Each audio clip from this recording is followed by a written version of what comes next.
if you were to tell me that the Mariners were going to go 6-3 throughout this entire road trip, I would call you freaking insane, and I'd be like, well, if the Mariners just, they'll go 2 out of 3 against Reds, 1 out of 3, 2 out of 3 against Toronto, and like a 1 out of 3 against Boston. I would have been like, that would have been a wild success. But instead, they go 2 out of 3 not only against Cincinnati, 2 out of 3 not only against the Toronto Blue Jays, and then 2 out of 3 against the Boston Red Sox. And fun fact, the last time the Mariners went 2 out of 3 or won a series in Boston, it was 2014 when I had just graduated college. What happened? What was your life like 10 years ago? Like, where were you exactly at in your life? So I actually remember that game when they beat Boston 2 out of 3. Fernando Rodney, I think, loaded the bases up in the bottom of the ninth. I was sitting at home. My wife and I were dating at the time. We got married in 2016. So I think we had just started dating for a couple months at that point or something. It was August of 2014. So the Seahawks were Super Bowl champs as that was happening. Like, our football team was the best in the league during that time. I think I was finishing graduating college as well, or I think I graduated that April or whenever, spring, whatever, at that point. So yeah, I did actually. Yeah, I did. I graduated that next spring. So I was still, it doesn't seem like that long ago. Time does fly as you get older. Like 11 years doesn't, but it's just wild that it's been that long since they went to Fenway. I think they did split a series in 21, but man, it felt good. It felt good to go into, anytime you go into Fenway Park, Yankee Stadium, Houston, win those series, it just feels good. Yeah, like the craziest part was one of the catalysts of winning that series back in 2014. You will not believe it. It was actually Dustin Ackley. He was the best hitter in that lineup. He went 3 for 5 with an RBI. So, and it was a double. So and a triple. So that's how long it has really been.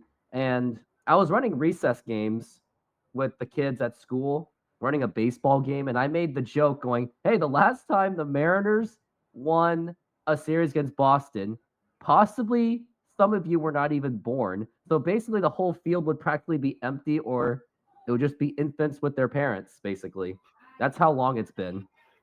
Yeah, it's great. My kids would have been, they're 12, they're about to be 13. So they were just been born.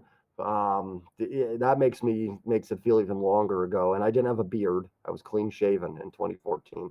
So I think I was just about the same, probably not much different, with the except, well, a little bit slightly more black hair than I do have now. I do have some whites hanging out there and there. same. But I want to get into, we're going to go through each game 1, game 2, and game 3, and then talk about some of the key players, whether it was good or bad, and then what to look forward to for Miami. But before we do, give me about 25 seconds for SeatGeek. SeatGeek is a mobile ticketing app for sporting events, concerts, and other events.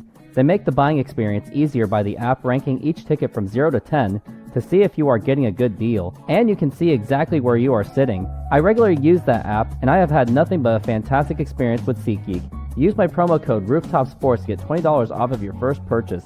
Link to the code, app, and website will be in the description, so take advantage, and thank you. Especially with the Miami series on the way in Seattle, which I will be there tomorrow. Use that promo code RoofTopSports to save $20, because $20 does come a very long way. So use that promo code, especially before you get into the game or go to the game or whatever it is. But anyways, game 1 of that 3-game series, the best way that I wanted to explain that game was I basically just called it, it just wasn't to be. Like, it just didn't feel right. It felt like it just wasn't there. It's kind of like one of those games where you're like, okay, fine, whatever. They just flew from Toronto, and the fact that they even at least kept it competitive was in some ways I actually still commended the Mariners for that, for at least making it interesting, because it did start with Jorge Polanco with a home run, and he is still off to a pretty good start. He's cooling off a little bit He's not in like the 350s anymore, but he's still completely outdoing the last year's Jorge Polanco by far. It's like it's not even close. But then Boston, it was mostly done by Alex Bregman, which he basically carried Boston's offense throughout that entire series, where they score 4 runs, and that was contributed by him with his double. And then Mariners actually crawled a little bit back. It was 2 runs in the top of the 6th. I'm trying to remember who was responsible for that. I think it was J.P. Crawford. He had 2 RBIs, and there'll be plenty to talk about J.P. Crawford. So that made it 4-3. Then we went into the bottom of the 7th inning, and this is where things got really, really bad. That's where Tristan Casas hit that 3-run home run. I think Trent Thornton was the pitcher. Yep, that he was. And the sad part about it, I think there was a batter right before Tristan Casas when there was a guy on first base. Controversially, the umpire called it I think it was a check swing call that Dan Wilson didn't like. He thought it should have been a strikeout, and that led to a walk. And that led to Tristan Casas hitting that 3-run home run and pretty much putting the game completely out of reach. And the only thing I remember from that game was when Dylan Moore swung and missed after the pitch was already called. It was so funny that I had to make a glitch video about it. That's how hilarious it was. Yeah, I mean, that was to it.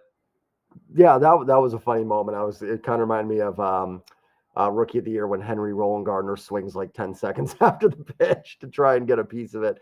Game 1 I was a little bit more frustrated about this game 1 than the other series because I didn't love the pitching matchups the next 2 days for the Mariners. So I was a little bit nervous that I thought in that game with Brian Bayo making his season debut that the Mariners had a good chance to win that one. Bryce threw the ball well in Cincinnati.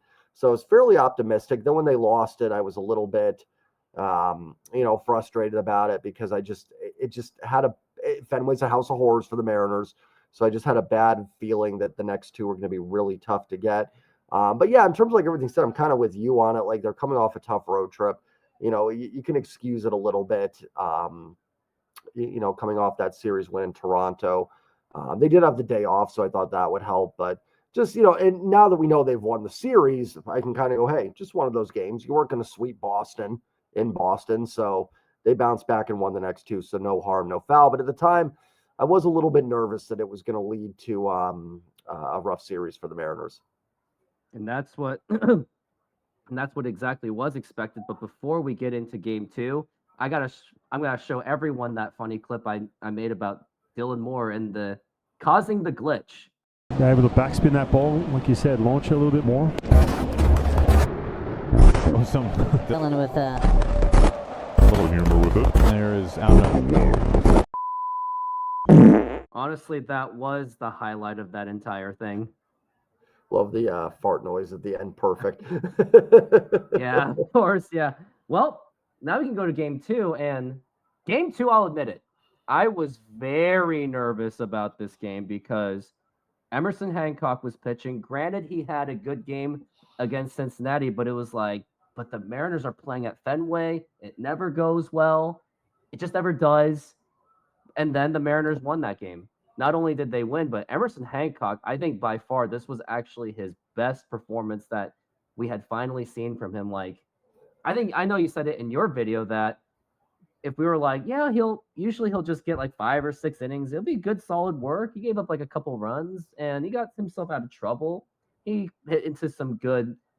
He gave the defense a good position to make some defensive plays, but this time 7 strikeouts, something that we were not expecting. And I think you brought it up that you've mentioned that his pitching is getting a lot better. His stuff is looking better because last year everything just looked off. Even his fastball is becoming more useful because really his fastball is really just, it's a sinker with the fastball, which is a pretty good combination to have, especially if it's a 95, maybe 96. And I have noticed that his velocity has made slight improvements. Now, do we expect to have him like we're at 97, 99, where he was hyped to be when he was along with George Kirby in the minors? Probably not. But if he's hanging that 95s to 96 and it's like a sinker, I'll take it.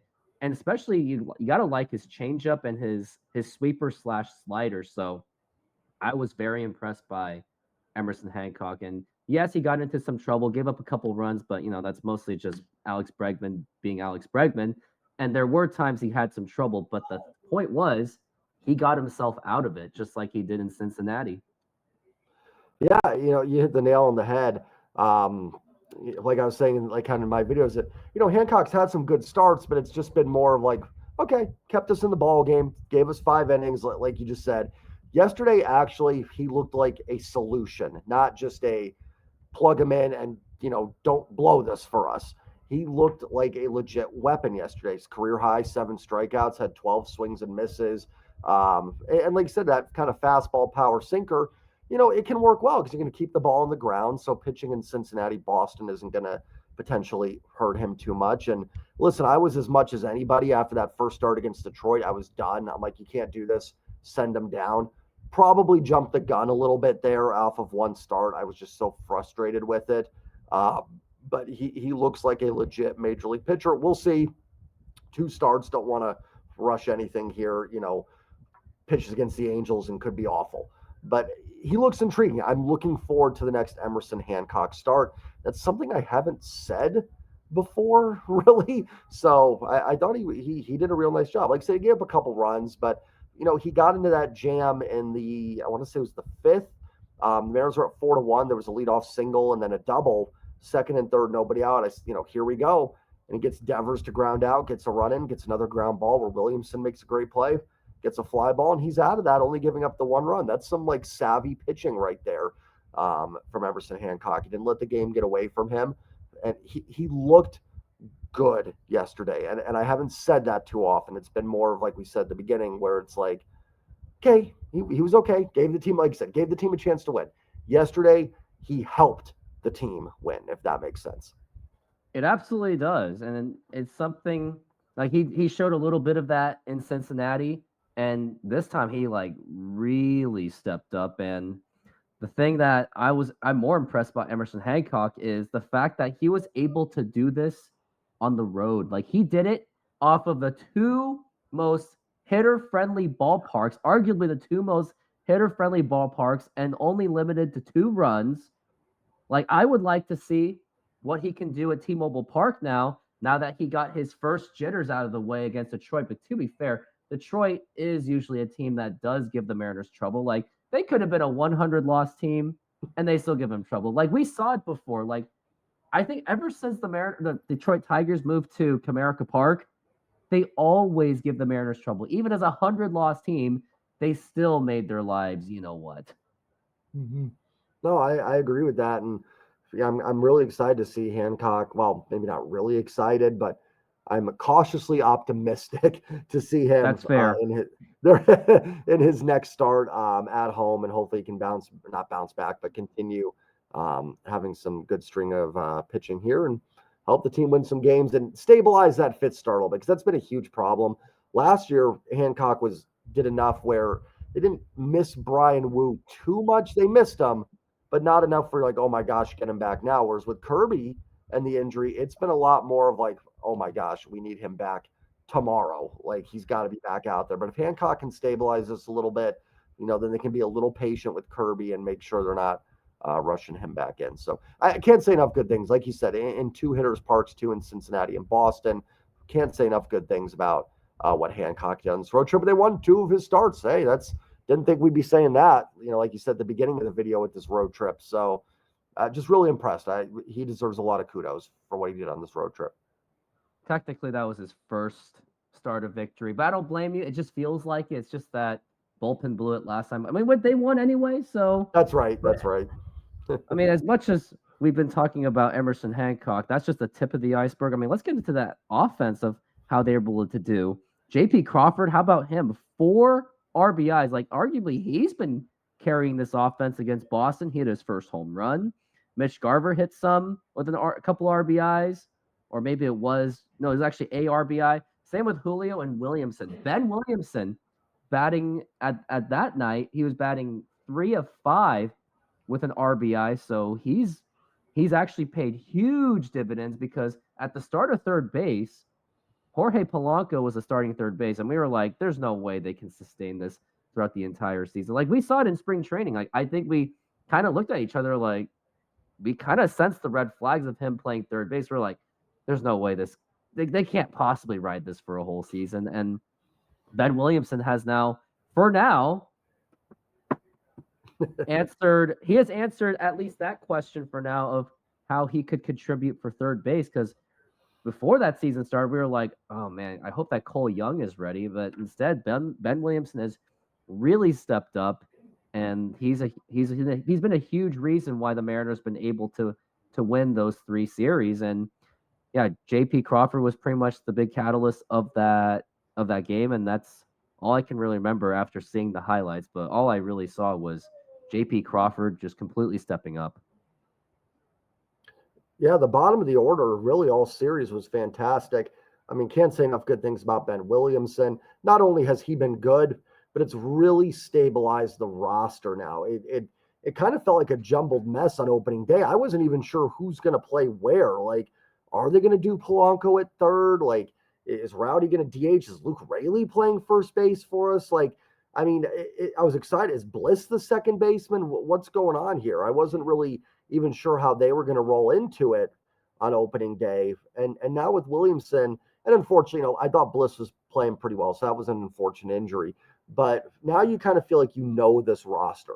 The first base platoon is Rowdy and Solano for now. I'm sure we're going to talk about Solano, not praising it, but we know what it is. We know second base they're kind of going with, a little Rivas, Mastroboni, Demo, right field, Raley, Demo, or whoever, Garver catching DH. So it's really filled out this roster a lot better. JP was great.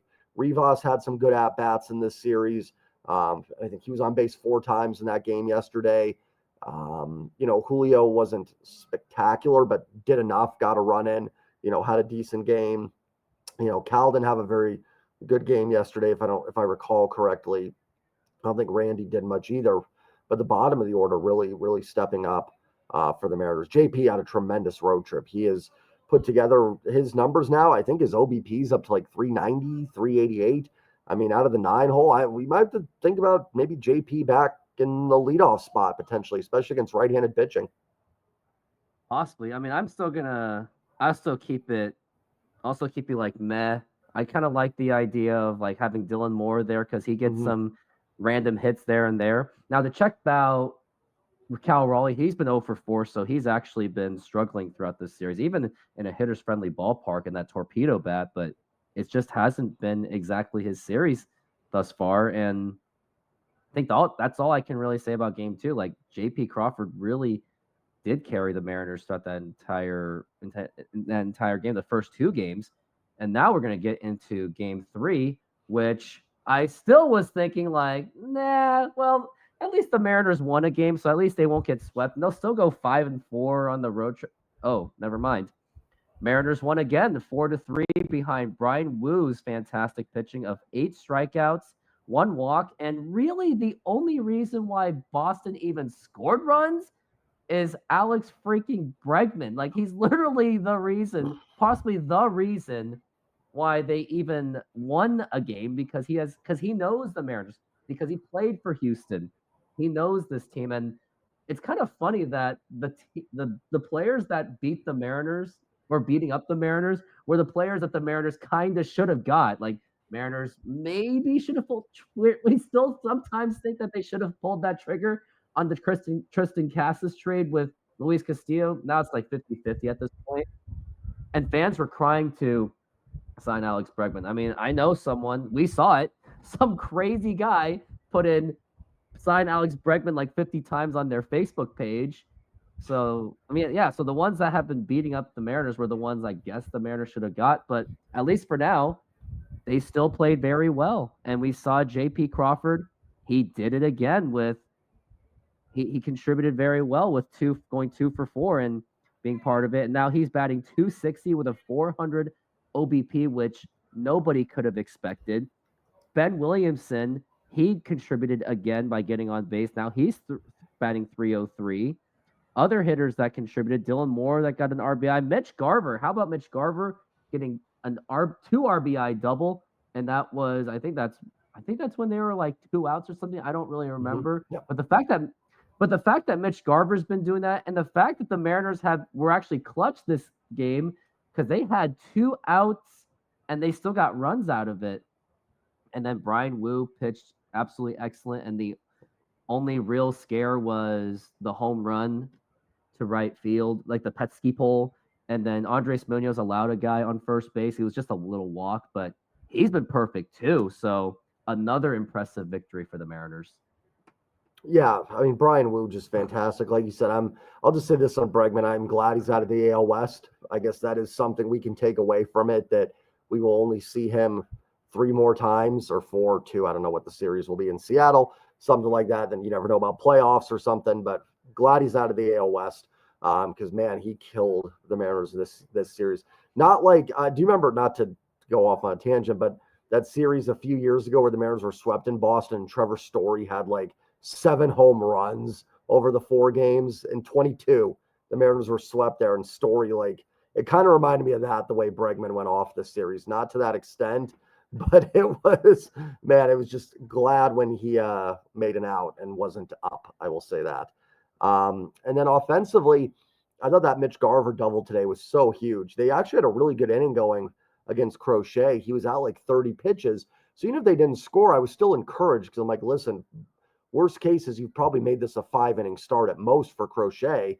And then Garver hits the one off the monster, or kind of in between the monster and the stands there for a 2-run double. They did tremendous against Garrett Crochet today. I think he had a career high 5 walks. Would have been nice if they could have added on against the bullpen, but I'm not going to sit here and rip a team that dominated Garrett Crochet, maybe dominated strong, but had really good at-bats against a tremendous potential Cy Young award-winning pitcher. And again, I thought today could have easily been a loss. They could have been shut down by Crochet, and I would have said, hey, that's baseball. He's a great pitcher. Sometimes, those guys get you. That doesn't change my opinion on the team, but they went out there and put 4 runs on him early and chased him after 5. And even when they didn't add on later, they were still putting base runners on there. They didn't hit well with runners in scoring position today. They were 3 for 13. Now, they did get a sac fly from Demo, and Julio had an RBI ground out, which was great to see. Good to see him manufacturing some runs. But, man, they're still leaving runners out there, which I think is encouraging because eventually those RISP numbers will start to hopefully improve a little bit. Well, hopefully that's what we hope, because it will be a little challenge once they get to T-Mobile Park because of batter's eye, fence is too far out, sun's in your eye because I don't know, but we'll get there eventually. But I guess we're going to go over some of the key player stuff this road trip, and let's play this game. Like, I will name a player, we'll explain it, and we go from there. Ben Williamson, excellent defense.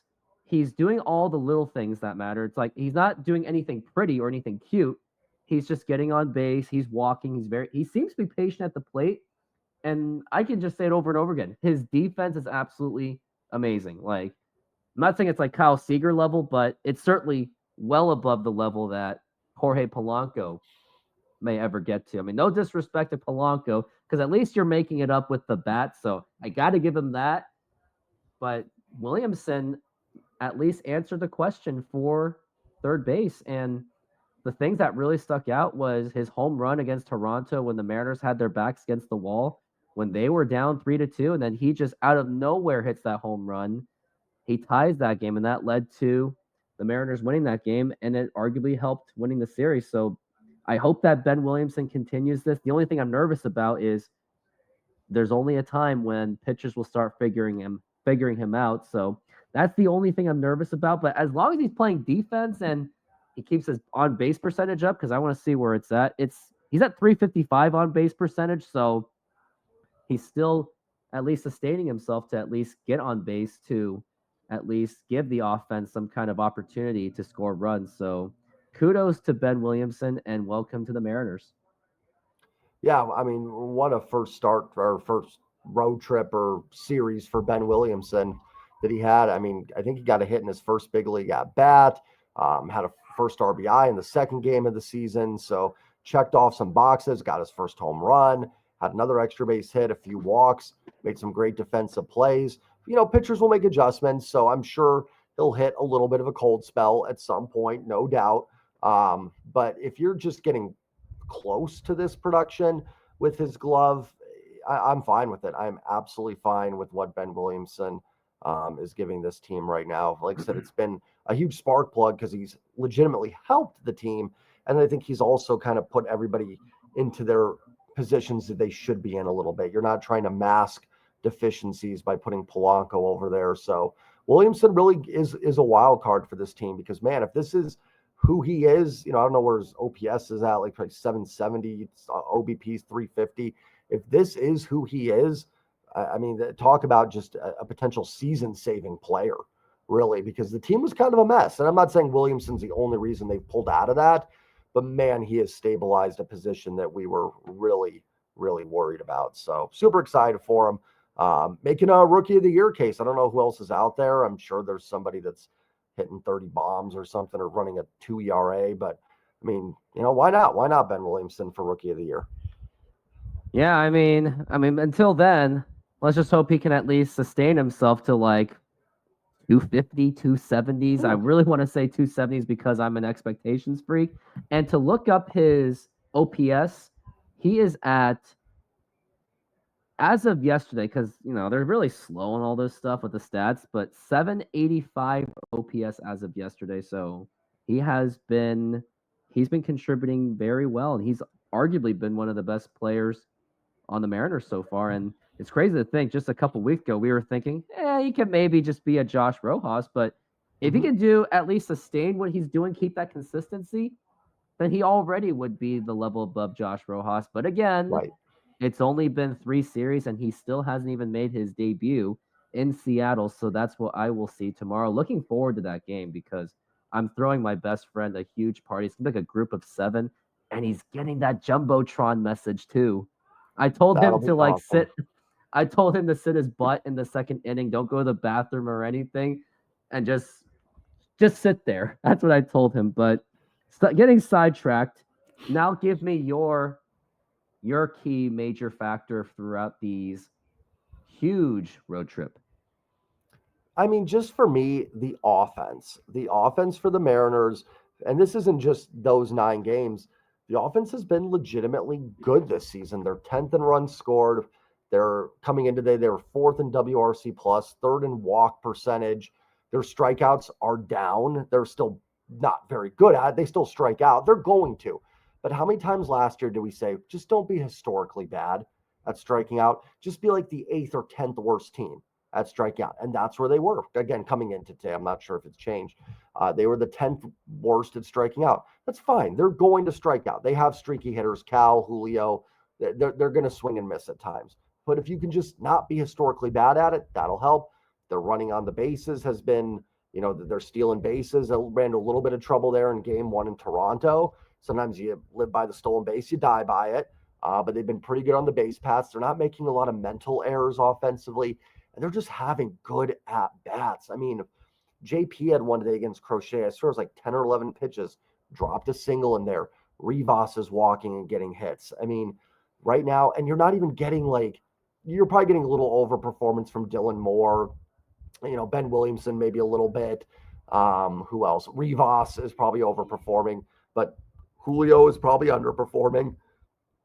I'm not going to, because Solano might be gone sooner than we think, but I mean, he's underperforming. Even if you think he sucks, he's probably not 140 OPS bad.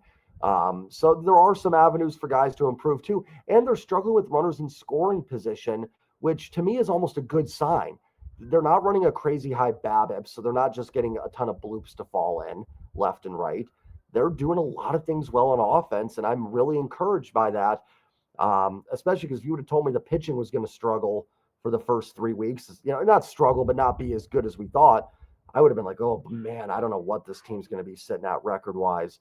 But they have been, the offense has kind of saved the team a little bit. I think the pitching will be fine as we get deeper into the season.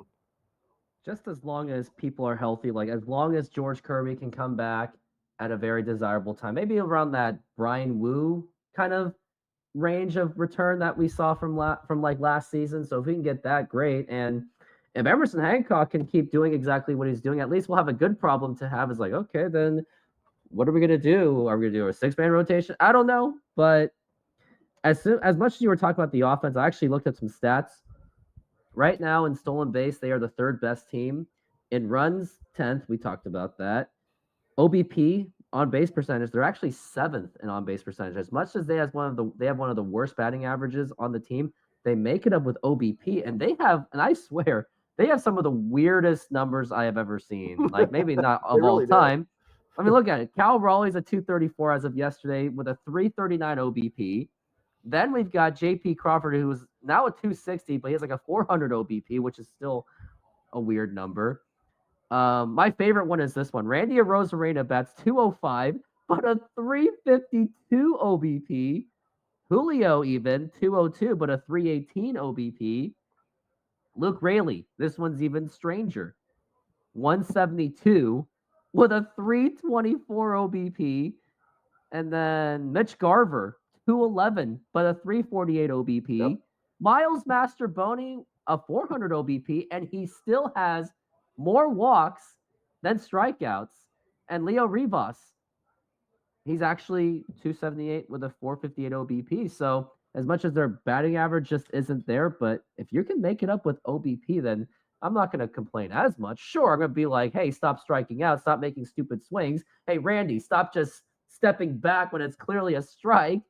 Like, I'll still say that, but it's like, hey, if your OBP is up, then I won't be as overly critical. I'll just be critical.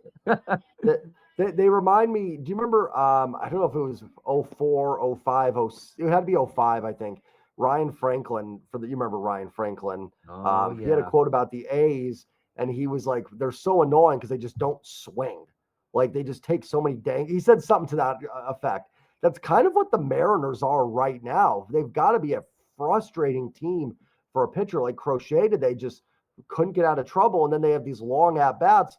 Then they either walk or they dunk one in. You know, Randy today, 0 for 2, walked 3 times. I think Rivas had a couple walks. So that they are getting on base. They are walking a ton.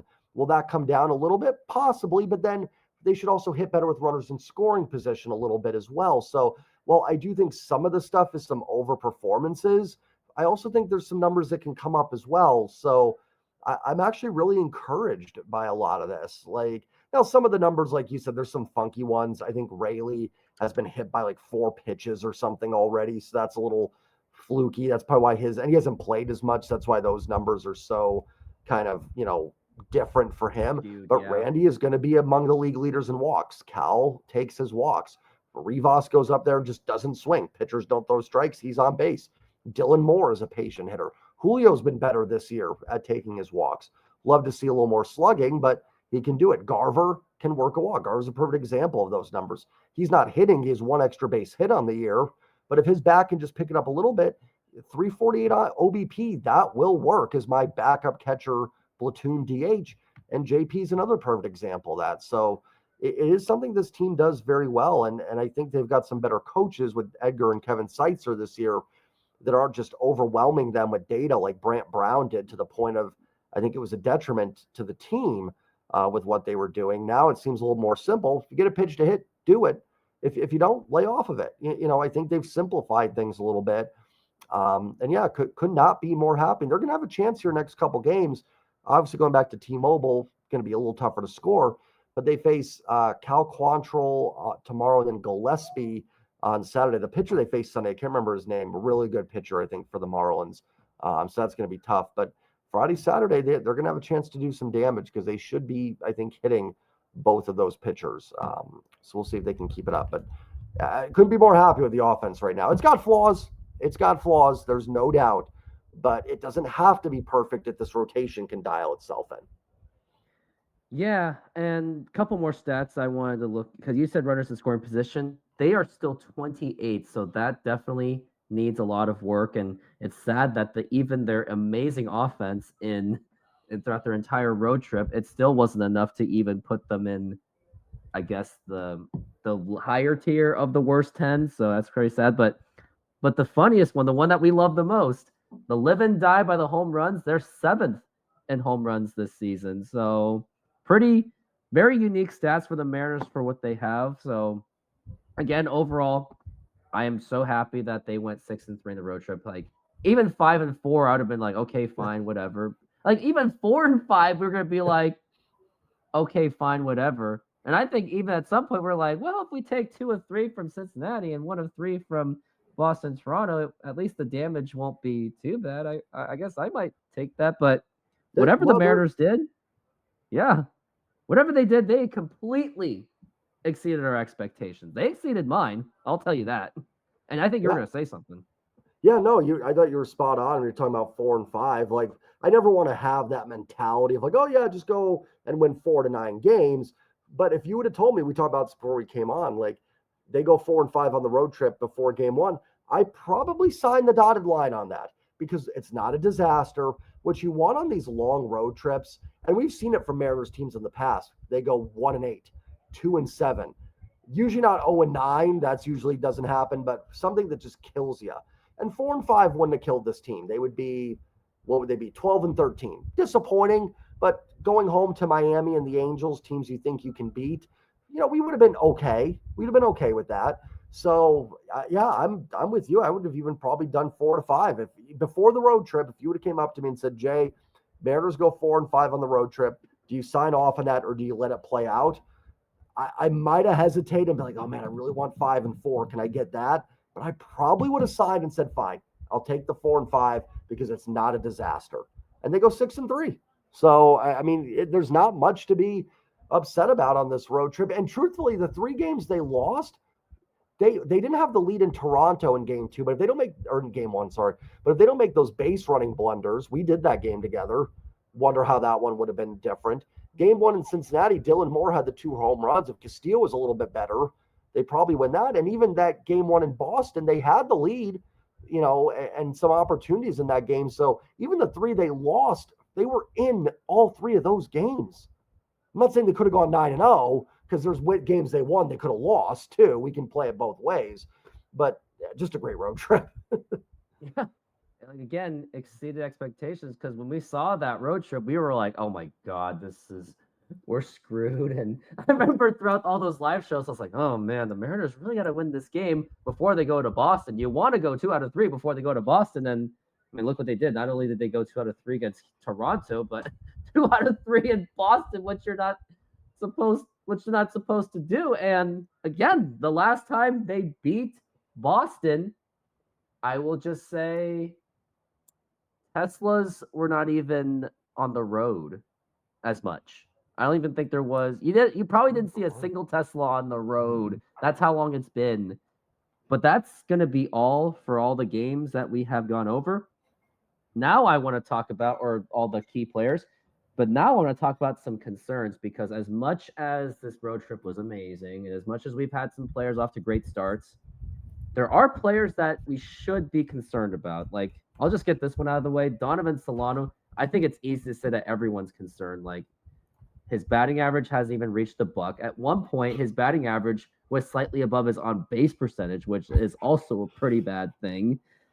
So he's like, let's look at his numbers. Like, it's just painful. We're there is looking no at numbers.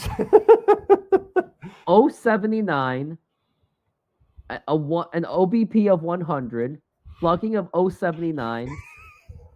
And honestly, even if he went 0 for 3, he got the walk, I still consider that a successful day for Donovan Solano. I think his OPS went up today. Like, that's sad. If you go 0 for 3 with a walk, I think it was 175 after yesterday. So the good news is if he just like walks once a week, those numbers will start going up. It's really sad though, because he was that quote marquee. He was like the free agent signing of Literally. the entire offseason. And now I'm starting to say the best offseason move the Mariners ever made was putting Root Sports on stream and eliminating blackouts. I think that's literally the best offseason move the Mariners have made, aside from re-signing Jorge Polanco. I don't consider that like an addition. That was basically just bringing someone back. So I'm still going to say it was the Root Sports move, but it makes you question, like, how much longer can the Mariners keep Donovan Solano? How much longer could they tolerate this? And it's not like he doesn't even have options either, because if you sign a major league contract, you can't really send him down. If that is correct. Now, if I am incorrect about that, put that in the comments. And I have been corrected before, so please do that again. So, yeah, go ahead and do that. But when if he doesn't have any options, then it's kind of like one of those things where you kind of have to do the DFA. Like at one point, I was looking at DFAing Rowdy Tellez until he had a grand slam home run, so he had me shut up for a week. But Solano's concerning, and there's Ty Locklear in the minor leagues. He's hanging around the 300s, or at least a good batting average. He's hitting very well, so someone is waiting to take a spot. And unfortunately, Donovan Solano has kind of built every bit of case to put himself in the position where he may be DFA'd and the Mariners may have to eat that money, because I don't think anyone's going to trade for a guy that's batting 079 unless you basically pay for the entire contract. So it's basically pointless to trade him with that. So in my opinion, I think my prediction is I think he's off the team by end of May, and they're going to try to ride this out because maybe they're saying, okay, fine, April is April, we'll give you May. But if no one was contributing in the minor leagues like Ty Locklear, if he was not even doing anything good, then he would have more time. But I think when you have Ty Locklear already playing well in in the minor leagues, and he had an okay spring, he showed what he can do a little bit in last year. I think there is a case where Solano may not be on this team any longer, but that's just me. Yeah, I don't disagree with anything that was said there by you at all. The thing with Solano is too, I'm looking at his Savant page right now. It's all blue. He doesn't do anything well. Like, at least right now. I'm not saying his career he has. He's had a nice little career. But it's not like he's a great defender. It's not like he's walking. I mean, like, has Mitch Garver been frustrating at times? Yes. But Mitch Garver's got 348 on base percentage, and he's a catcher. So that gives him some value right there. If Solano was hitting 080 with a 315 OBP and catching, I'd be like, okay, like there is some value in that. So he's not doing that. Rowdy Telesner, I've talked about him too before he went on his little hot streak. Like, is he a DFA guy? At least when Rowdy comes up, and he's not a great player, but at least when he comes up, he can run into one. That power is there. So if he's up, Mariners are down 4-2, bottom of the ninth, Dylan Moore and Ben Williamson work walks, and Rowdy comes up, there's a chance. You're sitting there going, he could get into one and the Mariners could win this game. Solano's not a power guy, so it's not like his numbers are going to come back up. Like Rowdy could hit 2 home runs in a game. So could Mitch Garver even. And boom, their numbers are like, oh, they're actually been good. Solano's not doing that. He's not that kind of a player. So for him to get those numbers up is going to take like a month and a half of good baseball. And I mean, I kind of felt bad for him today because he hit a little slow chopper to Bregman that Bregman made a great play on. And just from the human nature, I was like, oh, man, like he can't even buy a little blue pit that just dribbles down the third baseline. Like, give my man something. If he gets that, he would have been a hit and a walk, at least something that he could have gone, okay, I was on base twice today. It wouldn't have been great. It would have been a little dinky hit, but it would have been something for him to be happy about. I mean, he looks awful. I mean, have you seen him hit a ball hard this year? Like even a foul ball or something? There's nothing. I'm sure he has. There's probably been a fly out that was like, oh, decent contact. But I mean, he has done nothing well. And I'm with you. I think a couple things. They probably don't want to platoon Locklear right away. They'd probably like him to get more at bats. I think Solano probably gets through the next road trip. I could see something with like a phantom IL stint. But like you said, they're not going to, I think, cut him right now. One, he was their only offseason move. So I think that would be a very kind of like tough realization for the front office and ownership to just cut ties that quickly. He's had a good career. Like, it's not crazy that he could just turn it on here in the next couple of weeks and have some good games. So I won't count that out. But yeah, I'm pretty close to like, move on. I mean, heck, if you don't want to go to Locklear yet, put Dylan Moore at first as your platoon guy or something. I don't know. Like, but man, Solano is just giving you absolutely nothing. In fact, it's like the worst OPS for a hitter through their first 30 at bats in like baseball. It's something wild. He's been Scott Spezio 05 bad. Like, I mean, at least Spezio I think worked a few walks. Let me look at Scott Spezio's numbers now you have me thinking. Let's see how bad Scott Spezio was in his first, like, how many games. And I'm also going to put up the link. Actually, like, you give me the Donovan Solano stats in his first whatever games, and obviously the baseball reference, and I will go to Scott Spezio in his first whatever how many games he's played. Yeah, so Solano's got 38 at bats. He's got 3 hits, all singles, so he doesn't have an extra base hit. And you've mentioned the batting average, 079, 100 OBP, so probably 1 walk. I think today was his first walk, if I'm not mistaken. 079 slugging, because there's no extra base hit, so his slugging's just his batting average. 179 OPS. Yeah, I mean, how many games good. has he played so far? Ooh, that I don't. Let's see. I mean, I'm I not can help seeing because that. I used to play Baseball Reference when I was a kid all the time. I always used to be on that side. I would say like 10 games, maybe 10, 12. I got this. Yeah. All right, he's played in 24 games. No, 15 games so far. Okay. I got this. So Donovan Solano in his first 15 games, he's batting 086 as of yesterday with an 083 OBP. Wow, his batting average was higher than his OBP. Hey, it did go up. He had that walk today, so it's up to a 100 OBP. Show my man some respect. I won't slow clap that one. A 169 OPS, 12 strikeouts and no walks. Eesh. And His now OPS went up 10 points today. With that 1 walk, it went up 10 points.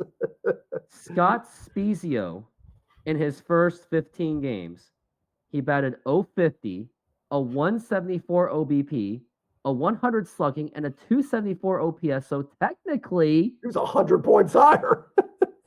Scott Spezio is still 2005. Scott Spezio in his first 15 games is still more efficient than Donovan Solano. And I don't know if you were there, if I told you the story, but I once went to a game in 2005. It was against the Angels. They lost 6-7. All I remember was my father was like, that was disgusting because Richie Sexton got thrown out at home. He was batting 044 with a 122 OBP. And this old elder gentleman he just saw the batting average. I think I pointed out, his batting average is this. I was like some innocent 7th grader going, his batting average is that. And this old man goes, that's pathetic. Oh, the memories of 2005. And he is Barry Bonds of 2001 compared to Donovan Solano. So, yeah. So I think we agreed that he may not last. Mariners may have to eat that. That's funny, though. If you think about it technically, Mariners have technically overpaid for Donovan Solano more than the Dodgers, whatever they paid for Shohei Ohtani. And I guess you might as well say that they overpaid more than what the Mets, quote, overpaid for Juan Soto, because at least Juan Soto and Ohtani is giving them stuff. Obviously, they're superstars. But Solano, I wonder how much, think about how much money he's making per hit. Just think about that. So obviously, richest man in the world. He's the richest man in the world. So technically, the Mariners overpaid for something that's not good. And of course, Dodgers and the Mets, they're getting stuff. They're getting quality, obviously, out of Ohtani and Soto. So technically, they're saving money on those guys. And the Mariners, I don't think they know how to even go cheap. Let's just say that. I will say this, and the one pause I'll put on it, because I'm rooting for him. He's a Mariner. I want Solano to do well. I feel like I'm just picking on him. I hope he does well, because Donovan Solano doing well will help this team. The good news is the team is winning, so they don't have to rush and be like, oh, here we go. We're 5 games under. We've got to make a move. They don't face a lot of lefties, I don't think, coming up here. Maybe the Angels throw a lefty at them. So you do have a little bit of time to give Solano, I think, another month. If you can keep this up, he's not, he's been awful, but he's not killing you in terms of wins, losses. So give him some time. Maybe he gets something going. And then, I think you said, mid-May, end of May, I think if it's not, it should be better than this. But if it's not, trending in the right direction, then I think you have to, at that point, honestly, it doesn't even matter about Locklear. If in mid-May, this is what Solano's doing, my gosh, you could just pick up, who's someone in Tacoma that could, you could have a relief pitcher. Colin Snyder could play first base and do better than that. So it wouldn't even matter if Locklear's there or not. So we'll see. Hopefully he turns around. Good news, his team is winning, so that does buy him a little time to, make a decision.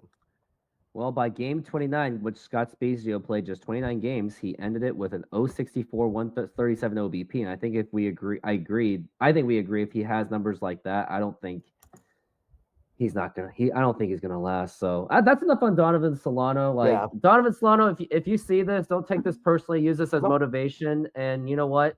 If the Mariners, if you do better because of this video, I'll take the flag going, that's what you get for criticizing Donovan Solano. He got better after that. It's like, okay, good. I motivated him, but that's just wishful thinking. Only one way to go up. Only one way to go up. If he gets one hit in each of his next 3 games, that OPS will be up to 290 before you know it. So let's do it. But now the player that I would say Julio, but that's like kicking a dead horse at this point. Or everyone's already criticizing him anyway, so I'll wait some other time to criticize Julio, even though I would. But Bryce Miller is someone everyone's starting to be very concerned. Locked On Mariners brought it up of how concerned they are about Bryce Miller because Bryce Miller is definitely not having the season that we were hoping for. And I can see it in my fantasy baseball team because I drafted Bryce Miller and he has not really helped my team at all. Like, let's look at his stats. He's 1-3, a 4.21 ERA. He has 25 strikeouts to 14 walks. His whip is at a 1.442, which is obviously that's got to be a lot higher. Oh, yeah. It is much higher than it was last year. Last year, it wasn't even 1. And looking at his starts that he's had this season, I'll just go over each and every one of them. With Athletics, they lost 4-2 with him, and he only had like 4 strikeouts, gave up a home run. The San Francisco game, he also disappointed.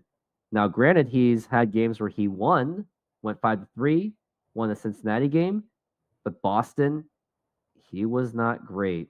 And had we had 2025 Bryce Miller, maybe that at least that first game could have played out just a little bit differently. So I know it's just early. People have bad starts, but it is something to not ignore. And I'm really hoping that maybe like a time in T-Mobile Park could help him a bit, but there's just something off with Bryce Miller. And some are speculating that is he just playing hurt, because I think we've already had that kind of speculation where he does seem a little bit injured, because it is natural that starting pitchers are pretty much forced. Like, there's a reason why there's a pitch count on these guys, because we've seen it. These pitchers pitch harder than ever before, much more than they did in the 90s, which is why Tommy Johns have exploded to the roof. So I don't know. But until then, until we find out the real truth, I'm very concerned about my fantasy boy, Bryce Miller. Yeah, I'm not there yet. I'm concerned, but not worried. I don't know if that's a difference, but like, I'm not panicking. I'm a little concerned because he's talked about some fatigue a little bit. And he just hasn't looked, like you said, just hasn't looked like Bryce Miller. He's been fine. Like, I mean, everything he's done, like if this was Bryce Miller, what he's done so far this year for the rest of the year, that's like a quality number 4 starter. I mean, that's under club control for multiple years. There's nothing wrong with that. But what we saw last year was a guy that was in the Cy Young contention. So that would be a fairly substantial drop off. I mean, he walked 4 batters in Boston. That's not like him. The velocity's had a little dips here and there as he's gone deeper into the games. So I'm hoping it's just a tough start for him. His start against the Marlins will be interesting on Sunday. The Marlins offense, I don't think it's been atrocious so far, but it's not great. And you're in T-Mobile, so that should be a start that he does fairly well in, I would hope and think.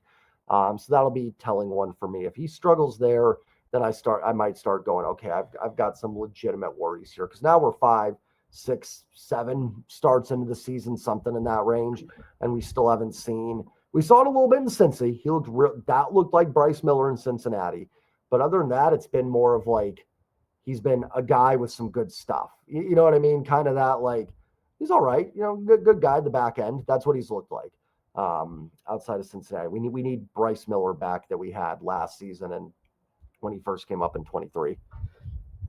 I guess to put it into perspective, at least, although he's been struggling quite a bit, He still hasn't given up more than 4 runs as earned, so I guess you can say sort of a good problem to have when you're only talking about 4 runs, but the thing is we just don't want that. We just don't want it to be a more constant thing. Now, if it was like 6 runs, 7 or 8, then oh yeah, of course we're all going to be concerned, but it's one of those things. I mean, it's not like lockdown was like going, "Oh, press the panic button, we're screwed." No, it was more like, I'm starting just a little bit concerned that that's how we're feeling. Like, I mean, there's a difference. Like when it's Julio, it's like, come on, man, really? But when it's Bryce Miller, it's like, oh, I hope he's okay. Because it's like Julio, we already know what to expect out of him. But Bryce Miller, it's just a little bit different, I guess. But I don't know. More injury concerns with pitchers. I think so. And again, I know that I railed on Scott Service for years about pitch management situations. I railed on Dan Wilson sometimes, but sometimes I'm starting to come to a conclusion like, okay, I'm starting to get where you're coming from. It's just about how you do it.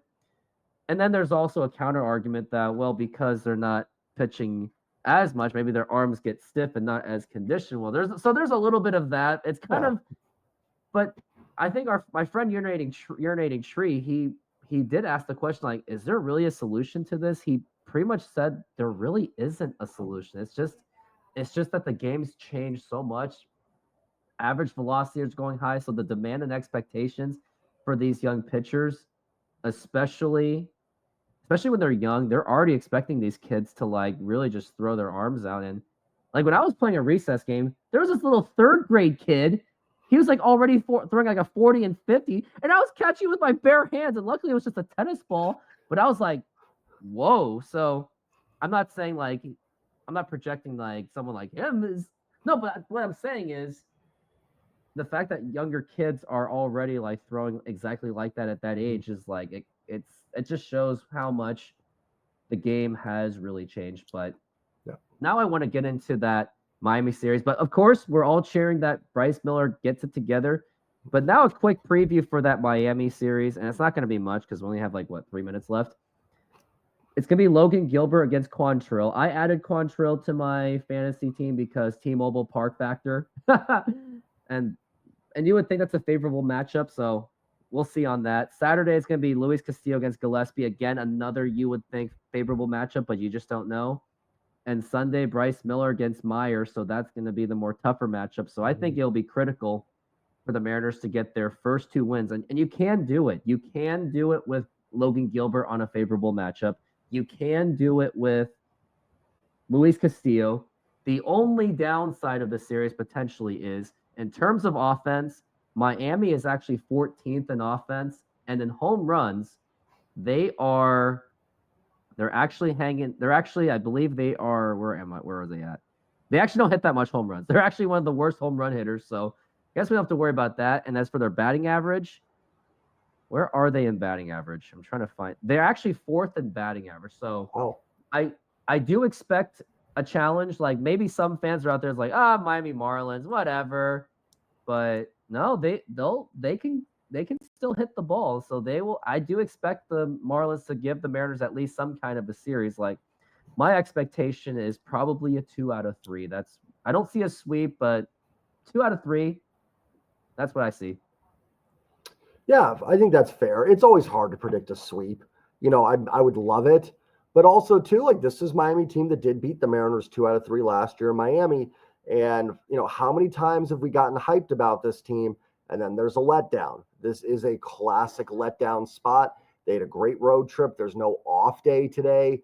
I think the Marlins were off today, if I'm not mistaken. So they got to travel and everything and take their time with it and reset their bullpen and everything like that. Mariners probably don't have Munoz tomorrow night. Like I said, pitching matchup, very favorable. Mariners should be able to do damage against Cal Quantrill.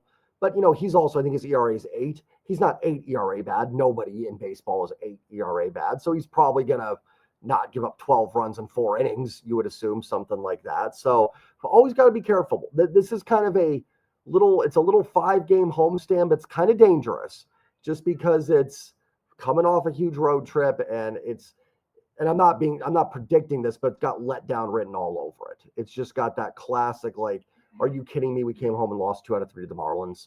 Like, are you kidding me? So get game 1 tomorrow. I think that sets the table. Game 3 is going to be a tough one. But I think, like you said, I think you can get 1 and 2. And I'm with you. I'll predict the series win. The Mariners are the better ball club. Marlins don't put the ball over the fence very much, so that should help the Mariners keep it in the park. And the Mariners pitchers don't give up, a ton of hits, so they should be able to keep the Marlins off the board. And the offense should be able to hit Quantrill and Gillespie. So I'll take 2 out of 3. Game 3 being a bit of a toss-up. The other thing I can say is hopefully that this road trip doesn't become fool's gold, where just because you played well against these teams and then maybe you take the gas pedal off, or maybe you just get caught off guard, because that's also a thing. We've seen it, like in baseball. We've seen teams have this great momentum, and all of a sudden something just comes just slapping right in your face, just like we thought in Boston, where they had a momentum and then Tristan Casas literally just slapped them in the face in that game. So I guess we'll find out. But the only thing I really care about tomorrow, other than the Mariners game, is throwing my best friend a nice birthday party with that huge gesture, which obviously he still doesn't know. And I did get all of my friends to help pitch in and go, hey, let's give our cool friend that message. So looking forward to it. And again, Jay Trident Podcast, thank you for being on this show once again, as usual. I don't take that Appreciate for granted. And every one of you, thank you for being on. Thank you for supporting my YouTube channel. Hit that like button, subscribe, hit that notification. And if you are going to a Mariners game, use that promo code RoofTopSports to get your $20. And if you would like to see my diary of my fantasy baseball league and my softball experiences, join the membership for just $5 a month. But until then, go Mariners.